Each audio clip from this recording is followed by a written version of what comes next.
আসসালামু আলাইকুম। আজকে আমাদের ক্লাসের বিষয় হলো 1969 সালের গণ অভ্যুত্থান। গণ অভ্যুত্থান খুবই গুরুত্বপূর্ণ একটা টপিক আমাদের পরীক্ষার জন্য, যেখান থেকে বারবারই প্রশ্ন রিপিট হয়ে থাকে আর কি। আচ্ছা, আমরা আমাদের প্রথম প্রশ্নে চলে যাই। কি বলছে যে 1969 সালের গণ অভ্যুত্থান কত তারিখে শুরু হয়? ঠিক আছে, প্রশ্নটা খুবই ইম্পর্টেন্ট একটা প্রশ্ন, এবং শুধুমাত্র যে ইম্পর্টেন্ট তা না, এখানে বোঝার বিষয় আছে। তো এই প্রশ্নটা তাৎপর্যটা আমি একটু বোঝাই দিই। ঠিক আছে, যে 1969 সালে গণ অভ্যুত্থান কত তারিখে শুরু হয়? ঠিক আছে, আচ্ছা দেখো, 1969 সালের 20 জানুয়ারিতে একটা ছাত্র নেতা ছিল, যার নাম ছিল আসাদুজ্জামান। তাকে আসলে শহীদ করা হয় কত তারিখে? 20 জানুয়ারি তারিখে। ঠিক আছে, এবং এরই ধারাবাহিকতায় 24 জানুয়ারিতে পূর্ণ দিবস হরতাল ডাকা হয়, মানে সারাদিন হরতাল থাকবে। এবং যেটা পরবর্তীতে ওই 24 জানুয়ারিতে আসলে এই হরতাল অবস্থাটা এমন পর্যায়ে চলে যায়, যেটা পরবর্তীতে আসলে অভ্যুত্থানে রূপ নেয়, মানে বিরাট আকারে সে হরতালে মানুষজন এমনভাবে যোগ দেওয়া শুরু করে, সেটা একটা অভ্যুত্থান হয়ে যায় আর কি। ঠিক আছে, এর জন্যই 24 জানুয়ারিকে গণ অভ্যুত্থান দিবস হিসেবে পালন করা হয়। ঠিক আছে, তার মানে আমাদের সঠিক অ্যান্সার কি হবে? 24 জানুয়ারি। খুবই ইম্পর্টেন্ট একটা প্রশ্ন। ওকে, তারপরে প্রশ্ন চলে যাই আমরা। 2 নম্বরে কি বলছে যে আগরতলা ষড়যন্ত্র মামলা আসামি কতজন ছিল? এটা 35 জন, আমরা সবাই জানি। ঠিক আছে, কিন্তু এটার সাথে রিলেটেড আরও কিছু ইনফরমেশন আছে যেগুলো আমাদের জানা লাগে। ঠিক আছে, যেগুলো থেকে প্রশ্ন আসতে পারে। কি কি ইনফরমেশন আমি একটু বলি। যে বঙ্গবন্ধু শেখ মুজিবুর রহমানকে আসলে 1 নম্বর আসামি করা হয়েছিল এই আগরতলা ষড়যন্ত্র মামলায়। ঠিক আছে, তাহলে আমরা বলতে পারি যে বঙ্গবন্ধু শেখ মুজিবুর রহমানকে 1 নম্বর আসামি করে মোট কয়েকজনের বিরুদ্ধে? মোট 35 জনের বিরুদ্ধে এই মামলা দায়ের করা হয়েছিল। এবং এই যে মামলা, আগরতলা মামলা নামে যেটা পরিচিত বা আমরা জানি আগরতলা মামলা, এটা একটা দাপ্তরিক নাম ছিল, সেটা আমাদের জানা লাগবে। অনেক সময় প্রশ্ন আসতে পারে যে আগরতলা মামলার বা আগরতলা ষড়যন্ত্র মামলার দাপ্তরিক নাম কি ছিল? সেটা হলো রাষ্ট্র বনাম শেখ মুজিবুর রহমান ও অন্যান্য। ঠিক আছে, রাষ্ট্র বনাম শেখ মুজিবুর রহমান ও অন্যান্য, এটা ছিল দাপ্তরিক নাম। ঠিক আছে, এটা আমাদের জানা লাগবে। আচ্ছা, 3 নম্বর প্রশ্ন চলে যাই আমরা। 3 নম্বর প্রশ্ন কি বলছে যে 1969 সালের গণ অভ্যুত্থানে শহীদ আসাদ কত তারিখে মারা যায়? খুব ইম্পর্টেন্ট, এবং অ্যান্সারটা হবে 20 জানুয়ারি। ঠিক আছে, 20 জানুয়ারি। 20 জানুয়ারি খুব ইম্পর্টেন্ট একটা প্রশ্ন, বারবারই আসে। ঠিক আছে, ওকে। এবং 20 জানুয়ারিতে আসলে ঢাকা মেডিকেল কলেজের সামনে পুলিশ আসলে আসাদুজ্জামানকে কি করে, হত্যা করে। ঠিক আছে, এটা আমরা একটু আগেও দেখছিলাম বা একটু আগে পড়ছিলাম এই একই কথা। এবং আসাদুজ্জামানের বা তাকে আসলে শহীদ আসাদ বলেই ম্যাক্সিমাম মানুষ চেনে, যাকে প্রথমে পরিচয় করে দিলাম আসাদুজ্জামান, এবং তার পুরো নাম আসলে ছিল আমানুল্লাহ মোহাম্মদ আসাদুজ্জামান। ঠিক আছে, তো প্রশ্ন যে সবসময় শহীদ আসাদই থাকবে এরকম না, পুরা নামও থাকতে পারে, শর্ট নামও থাকতে পারে। শহীদ আসাদও থাকতে পারে, আসাদুজ্জামানও থাকতে পারে, আমানুল্লাহ মোহাম্মদ আসাদুজ্জামানও থাকতে পারে।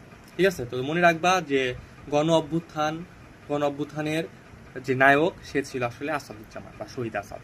ঠিক আছে, ওকে। এবং তার মৃত্যুর কারণে কিন্তু আমরা দেখছি একটু আগে যে তার মৃত্যুর কারণেই এই কি হয়েছিল, গণ অভ্যুত্থানটা, সরি, ছোট একটা আন্দোলনটা গণ অভ্যুত্থানে পরিণত হয়েছিল, তাই না?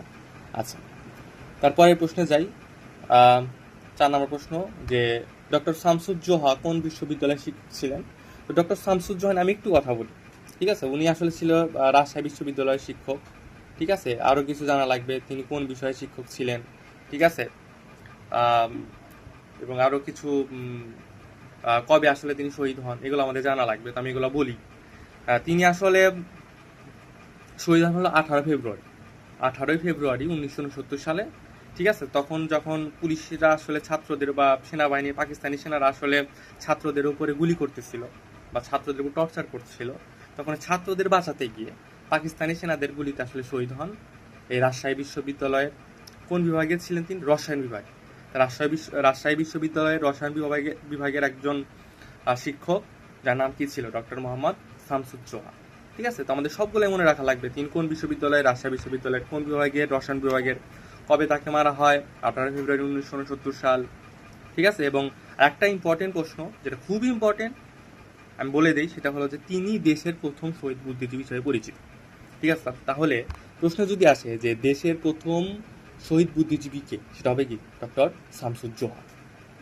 এটাও কিন্তু খুব ইম্পর্টেন্ট। তাহলে দেখবে একটা প্রশ্ন 2বার আসছে, এবং একটা প্রশ্ন থেকে আমরা কতগুলো এক্সট্রা ইনফরমেশন পাইলাম যেগুলো পরীক্ষাতে আসার মতো। আচ্ছা, তারপরের প্রশ্নে যাই। 5 নম্বর প্রশ্ন কি বলছে যে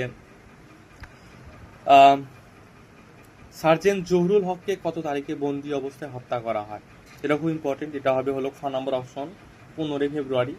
ঠিক আছে, সার্জেন্ট জহুরুল হককে 15 ফেব্রুয়ারি তারিখে বন্দি অবস্থায় হত্যা করা হয়।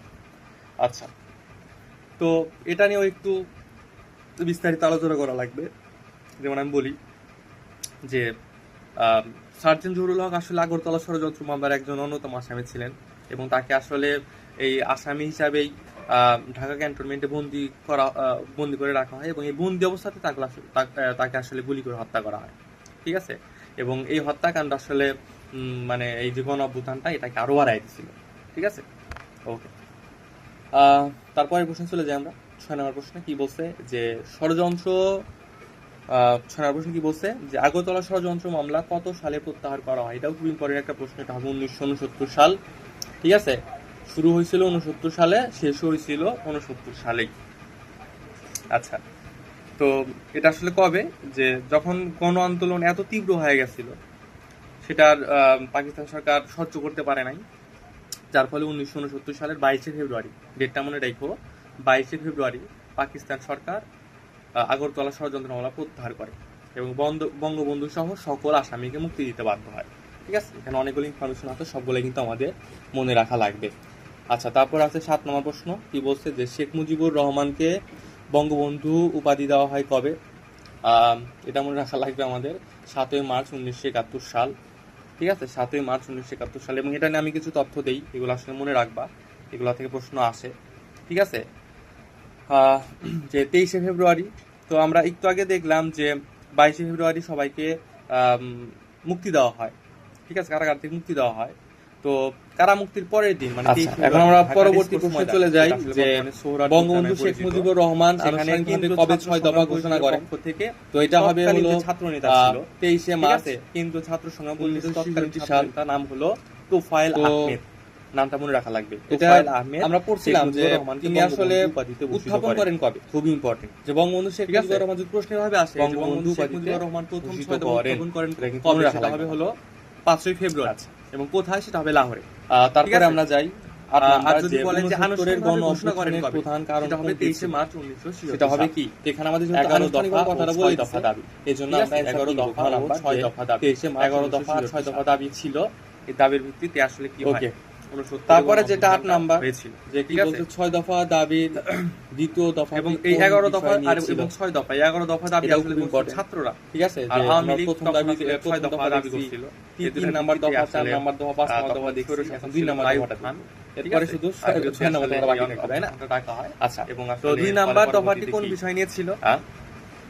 স্বৈরশাসক আইয়ুব খানের পতন। এটা হবে হলো কেন্দ্রীয় সরকারের ক্ষমতা, এই যে মানে পতনই ছিল আসলে এটার মূল লক্ষ্য, কেন্দ্রীয় সরকারের ক্ষমতা। ঠিক আছে, তো দ্বিতীয় দফা কি বলা হয়েছিল সেটা আমরা একটু জানি যে দ্বিতীয় দফা বলা হয়েছিল যে কেন্দ্রীয় সরকারের হাতে থাকবে মাত্র আমাদের টার্গেট ছিল কয়টি বিষয়? টার্গেট ছিল 2টি বিষয়। এটাও কিন্তু একটা ইম্পর্টেন্ট ইনফরমেশন। তাহলে যে কয় পদত্যাগ করে কেন্দ্রীয় সরকারের হাতে, কয়টি পদত্যাগ করে? 25 মার্চ হয়েছিল 2 নাম্বার দফা, যেটা 2টি বিষয়। 25 মার্চ, এটা ভাই মনে রাখবা যে যেহেতু দফা নাম্বার 2 ইম্পর্টেন্ট একটা জন্য কেন্দ্রীয় সরকারের। ওকে, সেজন্য কি কেন্দ্রীয় সরকারের হাতে থাকবে কয়টি বিষয়? জেনারেল ইয়াহিয়া খানের কাছে হলো প্রতিরক্ষা, একটা হলো কি পররাষ্ট্র। ঠিক আছে, যার এখন পদত্যাগ, বাকি সব যা থাকবে অঙ্গরাজ্য কন্ট্রোল করে, সেটা আসলে বলা হয়েছিল ইয়াহিয়া খান।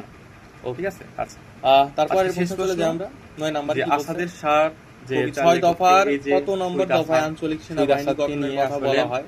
ঠিক আছে, এই যে তাহলে এটা কি হবে? আমরা তো প্রথম 5 দফা পড়ে ফেলছি, একটা কবিতা লেখা, প্রথম 5 দফার কোন জায়গায় আঞ্চলিক সেনাবাহিনীর কথা বলা ছিল না। ঠিক আছে, তার মানে আমরা এখন নিজেরা এটা সলভ করতে পারবো। এটা কি হবে? এই আসাদের 6 নাম্বার দফা, কবিতার নাম আসাদের সার। আমরা কিন্তু আমাদের এই প্রশ্ন আসাদের সার নিয়ে কেন লিখলেন? কারণ আসাদকে যখন হত্যা করা হয় তারপরে যাই আমরা আমাদের শেষ প্রশ্ন, তৎকালীন সময়ে যে 6 দফা কর্মসূচি মূলত কি ধরনের কর্মসূচি ছিল? রক্তাক্ত সারটা ইম্পর্টেন্ট একটা প্রশ্ন ছিল। ঠিক আছে, তো এটার উত্তর আসলে বলতে হবে, তো সারটা দেখুন এর উত্তরটা হবে গ নাম্বার, রাজনৈতিক ও অর্থনৈতিক স্বায়ত্তশাসন, এবং যেটা আসলে তৎকালীন রাজনৈতিক আন্দোলনের প্রেরণা হিসেবে অর্থনৈতিক স্বায়ত্তশাসন, রাজনৈতিক ও অর্থনৈতিক স্বায়ত্তশাসন। ঠিক আছে, আজকে এটা আমরা কিন্তু যে 6টা দফা